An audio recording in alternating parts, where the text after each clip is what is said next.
이제 하나님의 말씀을 받겠습니다. 오늘 우리에게 주시는 하나님 말씀은 에베소서 6장 1절에서 4절 말씀입니다.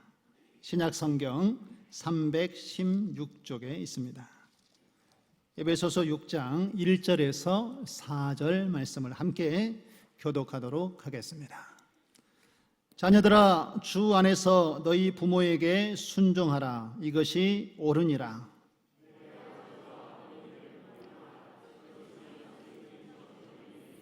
이로써 내가 잘되고 땅에서 장수하리라. 또 아비들아, 너희 자녀를 노엽게 하지 말고 오직 주의 교훈과 훈계로 양육하라. 아멘. 설 명절 잘 보내셨지요? 우리 좌우로 또 앞뒤로 우리 인사 한번 나누도록 하겠습니다. 하나님이 주시는 복 많이 받으세요. 할렐루야. 우리 가정 위에 하나님께서 부어주시는 은혜와 축복이 가득하기를 주님의 이름으로 축원드립니다.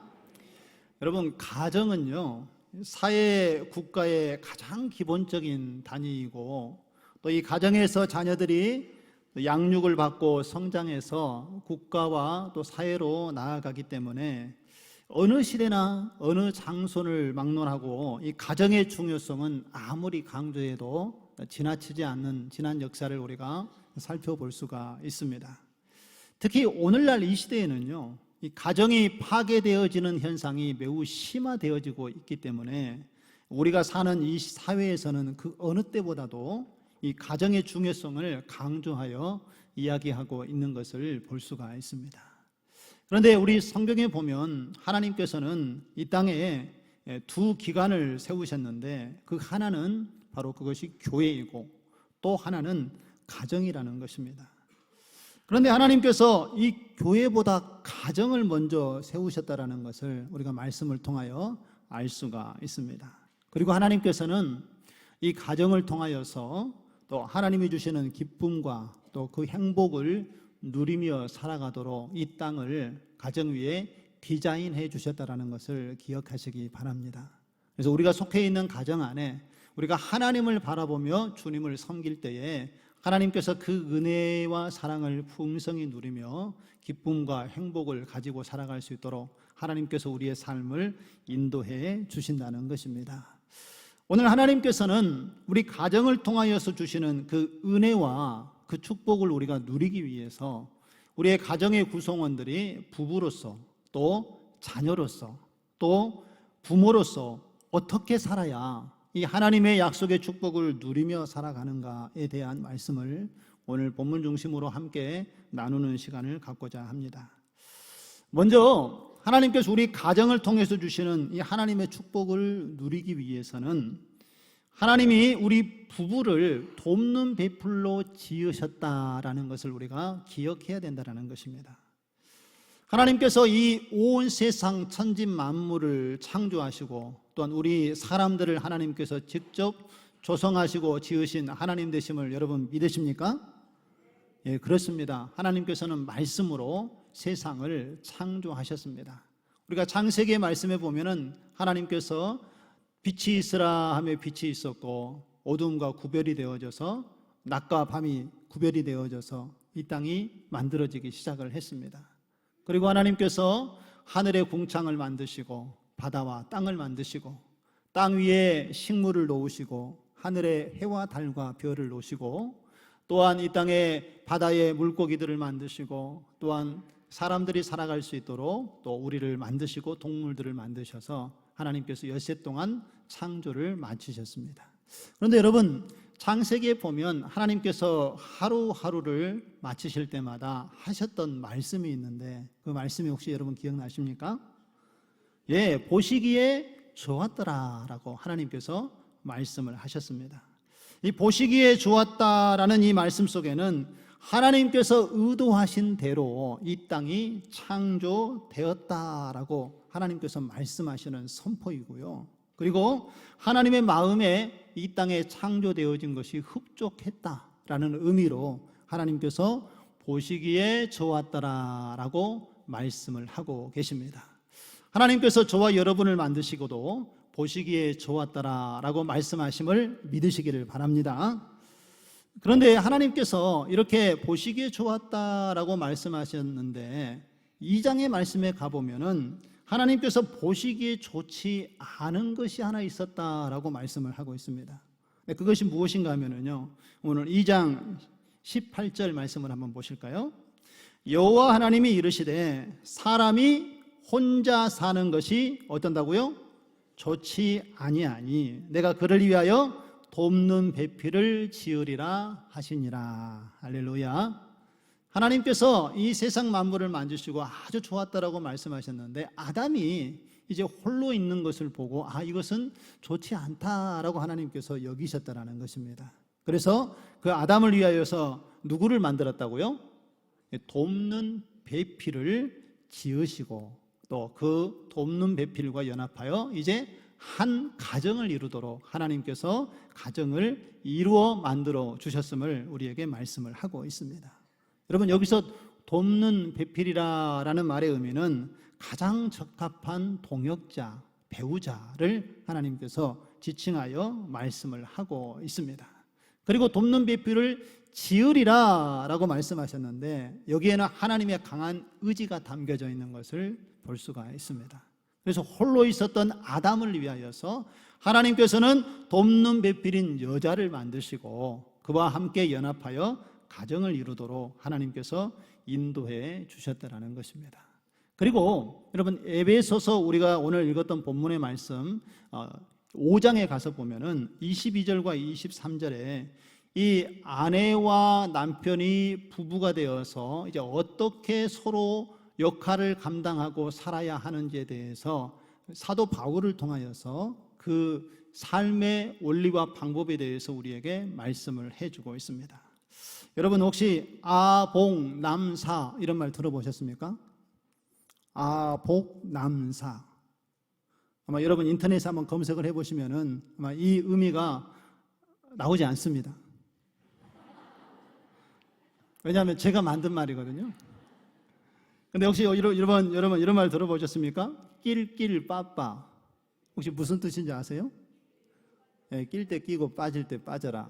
이런 어떤 긴 말을 좀 줄여서 쓰는 말이죠. 최근에 이런 젊은 사람들은 좀 문장이 길면은 이것을 줄여서 이렇게 내 사자성어처럼 바꾸어서 막 사용을 합니다. 이런 말도 많이 들어보셨죠? 내로남불. 정치인들이 보면은 이런 이야기를 빗대어서 많이 사용을 하더라고요. 무슨 뜻인지 아시죠? 내가 하면 로맨스, 남이 하면 불교, 이런 긴 문장을 좀 짧게 이렇게 만들어서 사용을 한다라는 것입니다. 저는 아복남사 이렇게 제가 문장을 하나 단어를 만들었는데 이 단어는 이제 부부간에 어떻게 하나님을 섬겨야 되는가 그 역할에 대해서 제가 좀 더 쉽게 기억하려고 한 문장을 제가 줄여서 만들어 봤습니다. 그 의미는 이렇습니다. 제가 힌트를 드리면 여기서 아는 바로 아내를 이야기합니다. 그렇죠. 그러면 이제 좀 여러분 무슨 문장인지 좀 유추가 되십니까? 복은 뭘까요? 복 받은 자요 이런 뜻일까요? 예. 아내는 남편에게 뭐하라? 복종하라 라는 말씀이 사도 바울을 통하여서 아내의 역할에 대해서 이야기를 하고 있습니다. 남편과 아내의 역할을 교회와 그리스도의 관계로 비유를 들어서 설명을 했는데요. 바로 아내는 남편을 대할 때에 교회가 예수 그리스도의 교회의 머리가 되셨는데 교회가 주님을 바라보면서 복종하고 순종하듯이 아내는 남편을 그렇게 복종하고 순종해야 된다라는 아내의 위치에 대해서 이야기를 해주고 있습니다. 그리고 남사는 뭘까요? 그러면요, 남은 남편일 거고 남편은 아내를 어떻게 하라고요? 예, 그렇습니다. 사랑하라라고 이야기를 하고 있습니다. 마찬가지로 그리스도께서 교회를 사랑하시듯이 그 교회의 성도들을 위하여서 목숨을 내어놓고 그 생명을 구원하기 위하여서 십자가를 지고 사랑을 하셨던 예수님처럼 남편은 아내를 사랑하되 그와 같이 사랑하라라는 권면을 사도 바울이 오늘 읽었던 본문의 말씀 바로 이전에 5장의 마지막 부분에 이야기를 하고 있습니다. 그런데 이 남편이 아내를 대한 마음, 아내가 남편을 대한 마음은 일방적인 것이 아니라 피차에 서로 복종하고 섬기라라는 의미로 사도 바울이 이야기를 하고 있다는 것입니다. 그런데 이 본문의 말씀을 잘못 해석을 하면은 오직 나 한 사람만을 위한 약속으로 생각하다 보니까 오히려 이 본문의 말씀을 설교를 듣고 나서 성도들이 좀 다투는 일들이 종종 있는 것을 볼 수가 있습니다. 가정의 달 때쯤에 되면 목사님들이 이 에베소서 5장 부분의 말씀을 가지고 가정에 대해서 이렇게 설교를 종종 하게 되는데, 이 설교를 듣고 은혜를 받아야 되는데 집에 갈 때 다투는 성도들이 있다는 것입니다. 여보, 들었지? 오늘 목사님께서 말씀하신 뜻 핵심이 뭐야? 아내는 남편에게 뭐 하라고? 복종하라고 했잖아. 내 말 잘 들어야 돼. 안 들으면 이제 목사님 말씀, 하나님 말씀 어기는 거야 라고 아내에게 이렇게 자기 생각대로 적용을 합니다. 그랬더니 아내가 지지를 않지요. 여보, 오늘 목사님 말씀 잘 들었지? 남편은 아내 사랑하기를 어떻게 해야 된다고? 죽기까지 사랑해야 되는 거야. 당신 나를 위해서 죽도록 충성을 해야 돼 라고 하면서 또 이렇게 자기 생각대로 이야기를 하다 보면 이것 가지고 은혜가 되는 것이 아니라 다투고 또 싸우는 일들이 종종 일어나기도 한다는 것입니다. 뭐가 문제입니까? 우리가 부부관계에 있어서 언제 실망하고 우리가 언제 불평을 하게 됩니까? 보통 보면 우리가 기대했던 것에 미치지 못할 때에 우리는 부부 사이에서 그 불평한 마음이 생기고 또 여기에 실망하는 마음을 갖게 되는 것을 볼 수가 있습니다. 그런데 여러분, 우리가 알아야 될 것은요, 남편과 아내가 서로에게 어떤 실망을 주는 것은 일부러 악해서 나쁜 마음을 가지고 그렇게 다른 사람의 마음을 아프게 하는 것이 아니라 각자의 위치와 역할이 다르고 또 생각하는 것이 서로 다르기 때문에 그로 인하여서 발생하는 문제가 있다는 것을 우리는 기억을 해야 합니다. 남자와 여자는요, 서로 만들어져서 감당해야 될 역할과 위치가 다르기 때문에 생각하는 것도 조금 다르고 또 나아가는 방향도 조금 다른 것을 우리가 서로 인정을 해야 된다는 것입니다. 그런데 이것을 인정해 주지 못하면은 여기에서 실망이 나타나게 되고 또 다툼이 나타날 수 있다는 것이지요. 여러분들은 부부간에 어떤 애칭을 사용하고 있습니까? 여러 부분들 서로 부를 때에 여보라고 부르신 분들도 있으시고 자기야 하신 분들도 있고, 어떤 분은 여전히 결혼한 지가 벌써 40년이 넘었는데 오빠야 이렇게 또 남편을 부르신 분들도 있더라고요. 굉장히 그 사랑하는 마음이 좀 큰 것 같습니다. 대부분 또 우리 연세가 많으신 우리 어르신들은 누구 엄마, 누구 아빠, 아기 이름을 불러서 이렇게 애칭을 부르기도 합니다. 그런데 여러분, 남자가 남편이 아내를 부를 때하고 아내가 남편이 부를 때에 조금 그 뉘앙스가 좀 다르다는 걸 여러분 아십니까? 이 남편이요, 아내에게 여보 뭐해? 하고 이렇게 물으면은요, 남편이 물었던 그 질문은 진짜 단순하게 아내가 뭐 하고 있는가를 물어보는 것입니다. 여보 뭐해? 뭐 설거지 하고 있어? 그러면 알았어. 끝이에요. 근데 아내가 남편에게 여보 뭐해? 라고 물으면은요, 남편이 그냥 어떤 일을 하고 있는 것을 묻는 게 아닙니다. 여기에는 중요한 의미가 하나 더 담겨져 있습니다. 무슨 의미입니까? 남편들이 잘 몰라요. 나 와서 좀 도와줘 라는 의미가 여기에는 담겨져 있습니다. 근데 남편들은 단순해가지고요, 여보 뭐해? 나 TV 보고 있어. 이러면 이제 한 소리 듣는 거죠. 그거 물어보는 게 아닌데 지금 나 일손이 좀 필요하니까 좀 도와줘 라고 지금 아내가 이야기를 하는데 남편들이 이것들을 잘 캐치를 못합니다. 조금 단순해요, 남자들이요. 그렇기 때문에 남자와 여자는 서로에 대한 이러한 부족함이 서로 하나님 안에서 채워지도록 하나님께서 돕는 배필로 우리를 세우셨다는 것을 꼭 기억하시기 바랍니다. 그래서 여러분들, 우리가 서로를 대할 때에는 부부 사이에는 상대방의 잘못된 부분, 연약한 부분을 비판하기보다는 격려하고 칭찬하는 부분이 우리에게 필요하다는 것입니다. 상대방의 어떤 약점을 보고 비난하기보다는 그 사람의 장점이 무엇인지를 알고 그 장점을 개발할 수 있도록 도와주는 역할을 하는 것이 부부의 역할이어야 된다는 것이죠. 그래서 하나님께서 돕는 배필로 우리를 세우셨습니다. 누군가가 부족한 부분은 내가 더 잘할 수 있는 일이라면 그것을 서로 도와가면서 연합하여 한 가정을 완전하게 이루어갈 수 있도록 하나님께서 우리를 서로 만나게 하신 것임을 믿으시기를 바랍니다. 그래서 우리가 단점만 자꾸 찾아내게 되면은 다른 사람을 쉽게 판단하고 정죄하게 되고요. 또 불평만 우리가 계속해서 이야기하다 보면 이 불평은 꼬리에 꼬리를 물고 계속해서 불평을 만들어내고 또 그 사람이 계속 눈에 들어오지 않는 일이 생겨나기 때문에 마음속에 어려움이 생기고 다툼과 불편함이 생기게 된다는 것입니다. 그런데 오늘 하나님께서는 오늘 분명하게 우리에게 말씀하시는 것은 남편과 아내는 서로 돕는 배필로 하나님께서 세워주셨다라는 것을 기억하시고 이 일들을 믿음으로 함께 감당할 수 있는 저와 여러분의 가정 되어지기를 주님의 이름으로 축원드립니다. 그러면 우리가 서로 돕는 배필이 되기 위해서 가장 중요한 요소가 하나가 있는데 바로 그것이 무엇인가 하면 오늘 베드로전서 4장 8절에서 그것을 우리에게 말씀을 해주고 있습니다. 이 말씀을 읽으면서 그 답을 한번 찾아보실까요? 우리 같이 한번 읽겠습니다.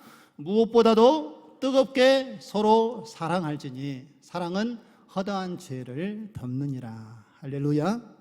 우리가 서로 돕는 배필, 연약한 부분들을 서로 보완해 주기 위해서는 사랑의 마음이 우리에게 있어야 된다는 것입니다.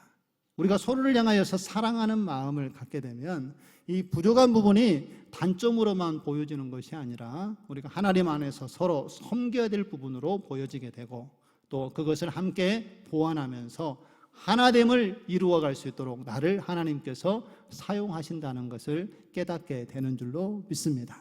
그래서 우리 부부들이 하나님께서 우리를 돕는 배필로 세우셨다는 것을 꼭 기억하시고 서로 연합하며 사랑하며 섬기는 가운데에 하나님께서 우리 가정을 통하여 주실 은혜와 복을 풍성히 누릴 수 있는 우리 가정 되어지기를 주님의 이름으로 다시 한번 축원드립니다.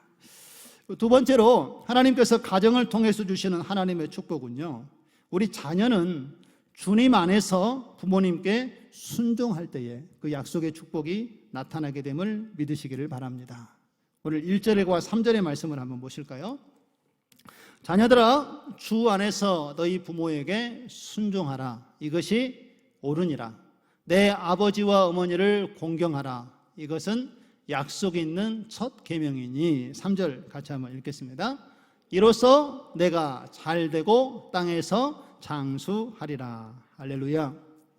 여러분, 부모님께 구체적으로 효도하는 방법은 어떤 것이 있을까요? 우리 부모와 자녀의 관계는 언제나 변함이 없는 관계를 유지하고 있습니다. 그런데 시간이 지나면서 이 자녀가 부모님을 대하는 역할은 조금씩 달라지는 것을 볼 수가 있습니다. 어린 시절에는 어떻습니까? 자녀들은 부모의 양육과 보살핌을 받으면서 자라야만 합니다. 그리고 어느 정도 이제 성년이 되어서 장성한 분량에 이르게 되면 부모를 떠나서 독립을 하게 되지요. 그래서 또 믿음의 사람을 만나서 가정을 이루기도 합니다. 그리고 이제 부모님이 연로하시게 되면 오히려 이제는 부모님을 모시고 부모님을 도와야 하는 것이 자녀의 위치인 것을 볼 수가 있습니다. 그러므로 우리는 단계별로 시간이 지남에 따라서 이렇게 부모님을 대하는 것이 우리의 삶 속에서 조금씩 달라져야 하는데 오늘 하나님께서는 우리의 인생의 그 초반기에는요, 우리 자녀들이 부모로부터 그 부모의 권위에 순종하는 법을 배우도록 우리에게 말씀을 하고 있는 것을 볼 수가 있습니다. 이것이 하나님께서 가정 안에 부모와 자녀 간의 질서인 것을 여러분 믿음의 눈으로 바라보시기를 소망합니다. 오늘 본문의 1절의 말씀에 보면은요, 너희 부모를 주 안에서 어떻게 하라고 말씀하고 있습니까? 순종하라 라고 말씀을 하고 있습니다. 여기서 순종하라라는 말의 어근의 의미를 살펴보면은요, 이 말의 의미는 잘 듣다라는 그런 의미가 담겨져 있습니다. 그래서 어려서부터 부모님을 인격적으로 존경하고 부모님의 말씀을 잘 귀담아 듣는 자세가 바로 어렸을 때에는 부모에게 효도하는 것이라는 것을 성경은 오늘 우리에게 말씀을 하고 있는 것입니다. 그리고 여러분 2절과 3절의 말씀에 연이어서 보면은요, 내 아버지와 어머니를 공경하라. 이것이 약속이 있는 첫 계명이니 이로써 같이 한번 읽습니다. 내가 잘 되고 땅에서 장수하리라. 할렐루야. 하나님께서는요, 부모를 잘 공경하는 자녀들에게 약속이 있는 첫 계명을 하나 주셨는데, 그 약속의 계명이, 축복이 무엇입니까? 내가 잘 되고 또 장수하는 복을 누리겠다라고 하나님께서 약속을 하고 있습니다. 그렇게 보면은요, 공경을 받는 부모보다 오히려 공경을 하는 자녀에게 하나님께서 더 큰 유익으로 함께 하신다는 것을 우리에게 말씀하고 있지 않습니까? 오히려 하나님의 말씀을 따라서 부모를 향하여서 순종하고 공경하는 자녀에게 하나님께서 약속의 축복을 풍성하게 내려주신다라고 말씀을 하고 있는 것입니다. 여러분, 하나님께서 모세에게 십계명을 주셨습니다. 그 십계명의 제5계명은 어떤 계명인지 여러분 기억나십니까? 바로 5계명은 내 부모를 공경하라 라는 계명입니다. 좀 더 자세히 한번 보실까요? 5계명을 보시면 우리 같이 한번 읽겠습니다. 내 부모를 공경하라. 그리하면 너의 하나님 나 여호와가 내게 준 땅에서 내 생명이 길리라. 할렐루야. 근데 여러분, 십계명을 한번 깊이 여러분 다시 한번 돌이켜 보면은요, 십계명의 대부분의 이야기는 하라, 하지 말라라고 분명하게 하나님께서 선을 그어 이야기를 하고 있습니다. 그런데 유독 제5계명만이 뭐뭐 하면, 그렇게 하면 내가 복을 더하여 주리라 라고 말씀을 하고 있다라는 것입니다.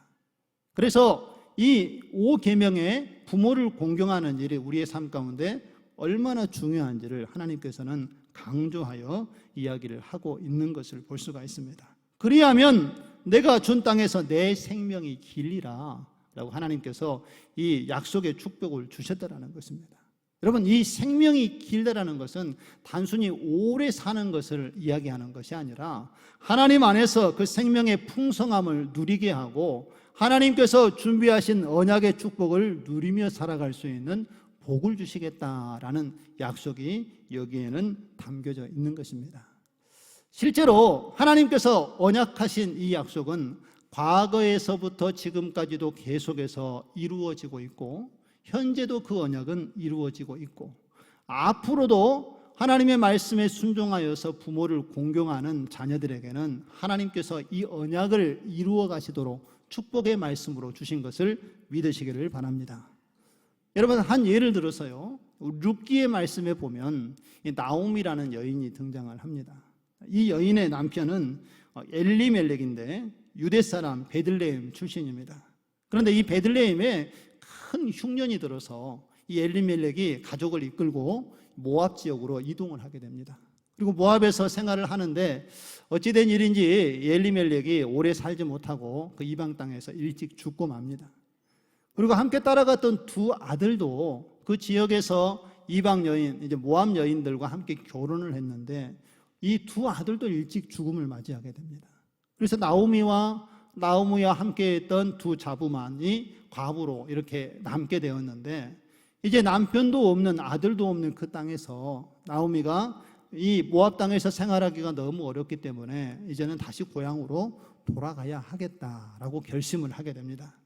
그리고 이제 남편도 없는 이 자부들을 어떻게 할까 생각하다가 자신들의 부모의 고향으로, 친정집으로 돌아가라라고 나오미가 자부들에게 이야기를 하지요. 그런데 이 자부들은 울면서 어머니를 따라가겠다라고 이야기를 했는데, 나오미는 아니다, 그래도 너희들의 친정집으로 돌아가는 게 좋겠다라고 이야기를 하자, 그 오르바라는 첫 번째 며느리는 이 시어머니와 이별을 하고 고향으로 돌아가게 됩니다.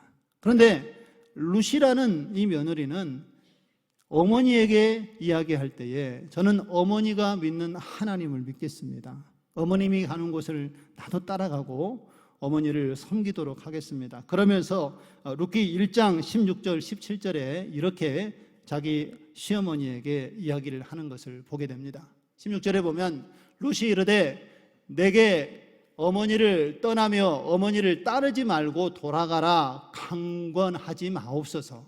어머니께서 가시는 곳에 나도 가고 어머니께서 머무시는 곳에서 나도 머물겠나이다. 어머니의 백성이 나의 백성이 되고 어머니의 하나님이 나의 하나님이 되시리니. 17절 같이 한번 읽습니다. 어머니께서 죽으시는 곳에서 나도 죽어 거기 묻힐 것이라. 만일 내가 죽는 일 외에 어머니를 떠나면 어머니께서 내게, 여호와께서 내게 벌을 내리시고 더 내리시기를 원하나이다 하는지라. 할렐루야. 룻은 비록 시어머니이고 남편도 죽어 없었지만은 그 부모님을 공경하고자 하는 마음, 또 하나님을 섬기듯이 부모님을 섬기는 마음이 그의 마음속에 가득했던 것을 볼 수가 있습니다. 그리고 실제로 어머니가 고향으로 돌아갈 때에 함께 그 고향으로 룻이 따라가게 됩니다. 그런데 그 부모를 공경하는 그 마음을 하나님께서 기쁘게 여기셨고 그 친족 보아스를 만나서 다시 결혼을 하게 하고 그 가문을 일으켜 세우는 하나님의 놀라운 은혜를 받게 됩니다. 그리고 어떠한 위치에까지 그가 서게 됩니까? 다윗의 할머니가 되고 또한 예수 그리스도의 그 구원의 계보에 이 룻이 이제 들어가는 하늘의 영광을 누리게 되는 것을 볼 수가 있습니다. 하나님께서는 그 약속의 말씀을 붙잡고 하나님을 의지하는 자에게는 그 약속을 반드시 이루어 가시는 하나님 되심을 믿으시기를 바랍니다. 그래서 우리 부모들이 하나님 앞에 바로 서 있고 또 그 부모 밑에 있는 자녀들이 부모를 가볍게 여기지 않고 부모님을 공경하고 또한 섬길 때에 하나님께서는 그 가정을 통하여서 하나님께서 약속하신 풍성한 은혜와 복이 그 가정 위에 충만하도록 역사하여 주시는 줄로 믿습니다. 저와 여러분의 가정이 이렇게 믿음의 신앙 위에 바로 서고 또한 함께하는 자녀들이 그 믿음을 가지고 하나님을 섬기는 가운데 그 풍성한 은혜와 복을 누릴 수 있는 믿음의 가정 되시기를 주님의 이름으로 축원드립니다. 세 번째로 하나님께서 가정을 통해서 주시는 이 하나님의 축복은 이제는 부모는 이 자녀들을 주의 교훈과 훈계로 양육해야 된다라고 말씀을 하고 있습니다. 오늘 4절의 말씀을 한번 보실까요? 또 아비들아 너희 자녀를 노엽게 하지 말고 오직 주의 교훈과 훈계로 양육하라 라고 말씀을 하고 있습니다. 여러분, 너희 자녀를 노엽게 하다라고 말할 때 이 노엽게 하다라는 말의 의미는 헬라어 원어를 보면 파로르기조라는 단어인데 이 말의 원뜻은 이렇습니다. 노엽게 하도록 책망하다라는 의미가 담겨져 있습니다. 무엇을 이야기하는가 하면요, 자녀들이 잘못할 때에 우리가 훈계도 하고 또 교훈도 해야 하지요. 그런데 이 책망을 할 때에 자녀들이 노여움을 받도록 책망을 해서는 안 된다라는 것을 오늘 강조하여 우리에게 이야기를 하고 있는 것입니다. 우리 부모들이 자녀들을 이렇게 신앙으로 양육할 때에 한 가지 실수하는 부분들이 하나 있습니다. 여러분, 부모들의 가장 큰 자녀들을 향한 소망은 무엇입니까? 우리 자녀들이 믿음의 신앙을 잘 지키고 또 믿음의 가정을 이루어서 믿음의 대를 이루어가는 것이 우리 부모들이 원하는 가장 첫 번째 기도 제목 아닙니까? 그런데 이 자녀들을 위하여서 신앙교육을 할 때에 실패하는 원인 중에 하나가 무엇인가 하면 이 자녀들의 마음을 부모들이 노엽게 하는 일들을 하게 된다는 것입니다. 자녀들이 신앙교육을 받던 중에 부모로부터 노여움을 마음속에 품게 되면 어떤 문제가 생기게 되냐면요, 이 자녀들의 마음에 큰 상처가 남게 됩니다. 그리고 이 상처는 어디로 연결이 되어지는가 하면 바로 하나님을 믿는 믿음을 향한 그들의 마음이 완전히 닫혀지게 된다는 것입니다. 하나님을 바라보지 못하고 다른 것을 추구하게 되고 그러다 보니까 세상으로 그들이 흘러나가게 되는 그러한 안타까운 일들이 가정에서 일어나게 된다는 것이지요. 여러분, 브레인 올드라는 기관에서 설문조사를 했는데 양육 및 부모 교육에 대한 관련된 설문조사를 했습니다. 자녀들이 0세에서 19세에 해당되는 이 자녀를 둔 부모들에게 이런 질문을 했습니다. 자녀 양육할 때에 가장 어려운 점이 무엇입니까? 라고 물었더니 여러 대답이 나왔는데 가장 많은 대답이 감정 조절하는 것이 어렵습니다 라고 68% 부모들이 대답을 했다라고 합니다. 여러분 어떻습니까? 자녀들을 양육할 때에 감정 컨트롤이 좀 잘 되시나요? 잘 안 되시나요? 특별히 사춘기 아이들을 대할 때에 우리 부모님들 뚜껑이 열렸다 닫혔다 하는 일들이 아마 종종 있으리라 생각이 되어집니다. 이 감정 조절이 참 어려운 것 같습니다.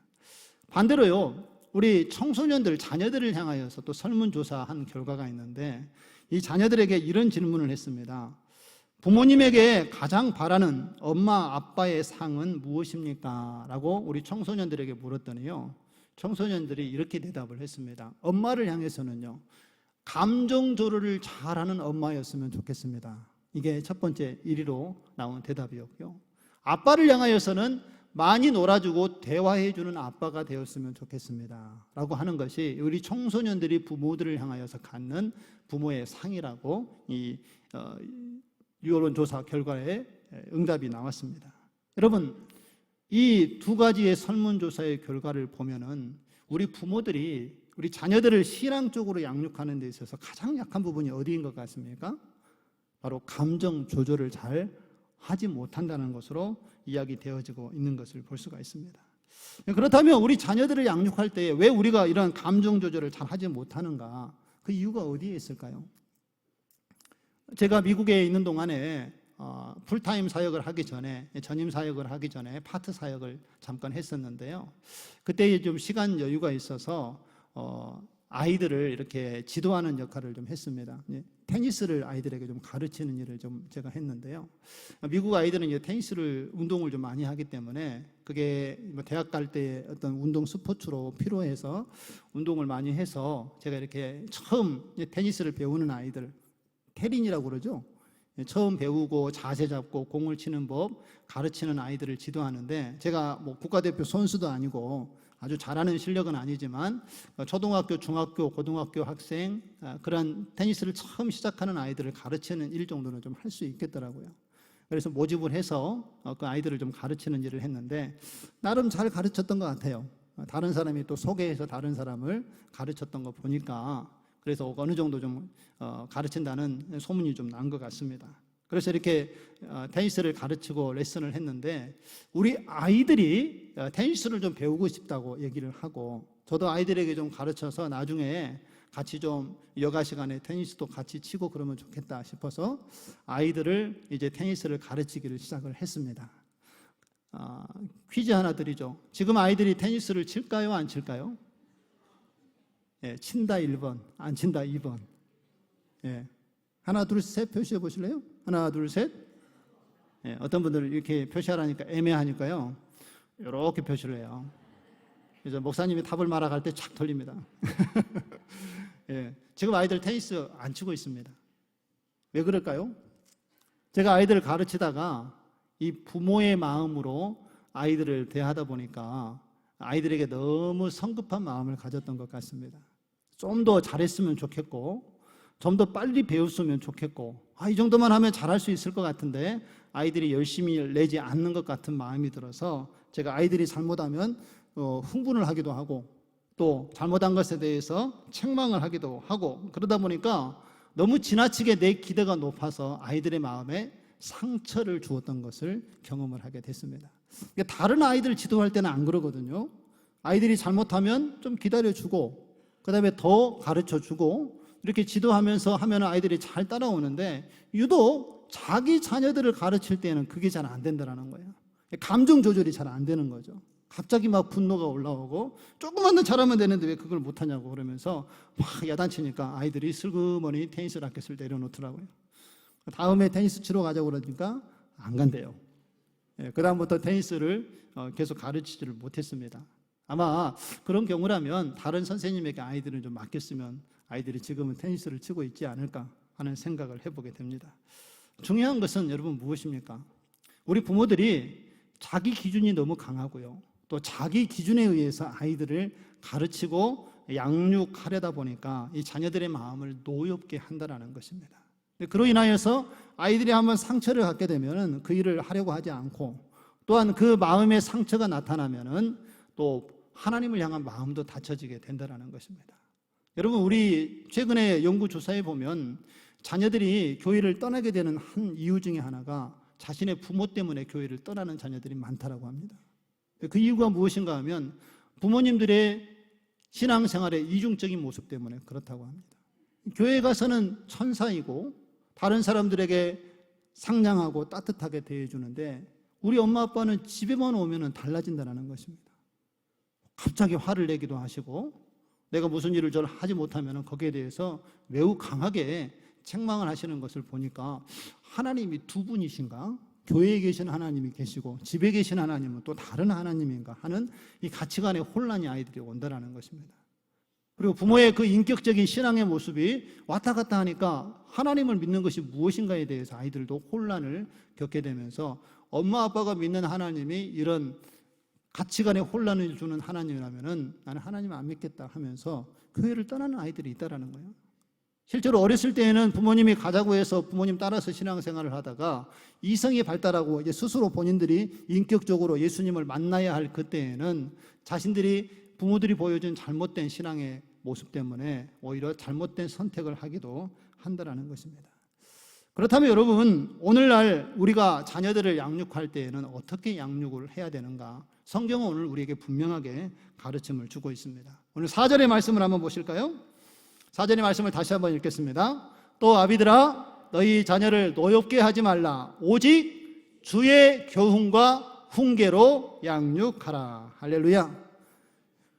교훈과 훈계로 양육하라고 할 때 앞에 하나의 수식어가 놓여 있는데 이 수식어는 뭐로 표시되어 있습니까? 주의 교훈과 훈계로 양육하라는 것입니다. 그 말의 의미는 하나님의 말씀의 기준이 되어서 자녀들을 교육하고 또한 교훈하고 훈계하는 양육이 가정 안에서 이루어져야 된다는 것을 오늘 우리에게 말씀을 하고 있습니다. 그러면 여러분, 왜 하나님의 말씀이 기준이 되어서 자녀들을 양육해야 합니까? 그 분명한 이유는 오늘 디모데후서 3장 15절에서 17절에 우리에게 정확하게 이야기를 해주고 있습니다. 디모데후서 3장 15절 16절 말씀을 한번 보겠습니다. 15절 보면 또 어려서부터 성경을 알았나니 성경은 능히 너로 하여금 그리스도 예수 안에 있는 믿음으로 말미암아 구원에 이르는 지혜가 있게 하느니라 라고 말씀을 합니다. 또 16절 우리 같이 한번 읽겠습니다. 모든 성경은 하나님의 감동으로 된 것으로 교훈과 책망과 바르게 함과 의로 교육하기에 유익하니 이는 하나님의 사람으로 온전하게 하며 모든 선한 일을 행할 능력을 갖추게 하려 함이니라. 할렐루야.